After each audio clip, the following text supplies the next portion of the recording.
রংপুরের গণপতি চক্রবর্তী সহ একই পরিবারের 4 জন হত্যাকাণ্ডে নতুন করে সামনে এসেছে গুরুত্বপূর্ণ কিছু প্রশ্ন।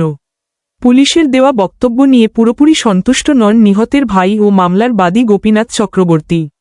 তার ভাষ্য, সন্দেহটা ওই জায়গা যে 2টা লোকের পক্ষে এই হত্যাকাণ্ড করা সম্ভব নয়। একটা লোক মারবে এবং মারিয়ে তারা সুস্থভাবে থাকিয়ে ঘুমাইবে, বাড়ির বই থাকবে, এটা কখনোই সম্ভব নয়।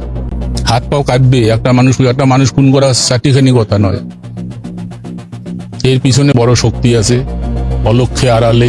মাত্র 2 জন ব্যক্তি কিভাবে একই পরিবারের 4 জনকে হত্যা করে দীর্ঘ সময় ঘটনাস্থলে স্বাভাবিকভাবে অবস্থান করতে পারে, এ বিষয়টি তার কাছে অসঙ্গতিপূর্ণ মনে হচ্ছে।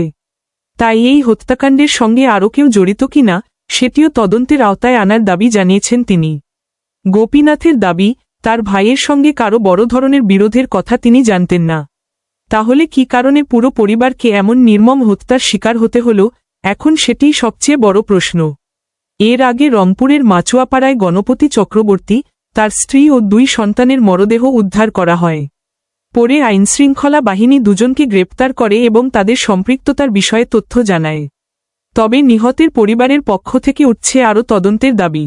এখন স্বজনদের প্রত্যাশা, কোনো সন্দেহের ওপর নয়, সুষ্ঠু ও নিরপেক্ষ তদন্তের মাধ্যমে বেরিয়ে আসুক এই 4 হত্যাকাণ্ডের প্রকৃত রহস্য।